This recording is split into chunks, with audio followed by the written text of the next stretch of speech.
Jesse, Seems we're not. What would you have done on September the 12th, 2001? What would you have done if you'd been president? What would I have done? Yeah. I would have done a legitimate investigation to find out what exactly happened on 9/11. How did they know who did this so quickly like they did Lee Harvey Oswald?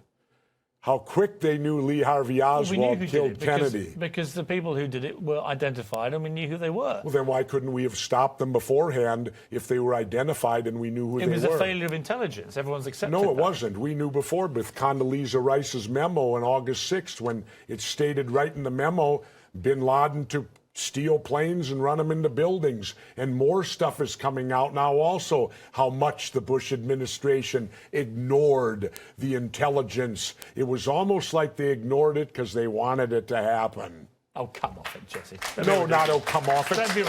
Wait a minute. Every war fought starts with a false flag operation. You can't, in all seriousness, sit there and try and make out anybody. Okay, let me ask you this, Piers. Wait a minute. Let me ask you something. How much studying have you actually done of 9/11 other than what the government's told you and what mainstream media has told you? I've been studying it 4 years. I was editor of a national newspaper. I've talked to people. Wait a minute. In depth every day for 5-6 months. Really? So I know a lot about it. Well, and one then thing how I do come? know is Let me ask you this then. You cannot say that any member of the Bush administration knew it was going to happen or wanted it to happen. It's a ridiculous thing to say. Ridiculous. Okay, let's talk about your BBC.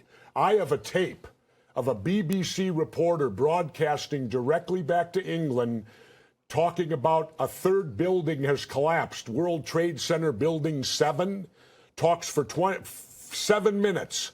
All the while she's talking, World Trade Center Building 7 is still standing right behind her. It didn't fall for another half hour. Yet they were doing a pre-broadcast back to England yes, it's true, you need to that this building fell and it hadn't fallen yet. If you're trying to make out the British Broadcasting Company, one of the most respected news organisations in the world, was inventing huge buildings falling over, you need to have a break, Jesse. We'll come back after the break and we'll talk about Israel and Iran. Are you kidding me?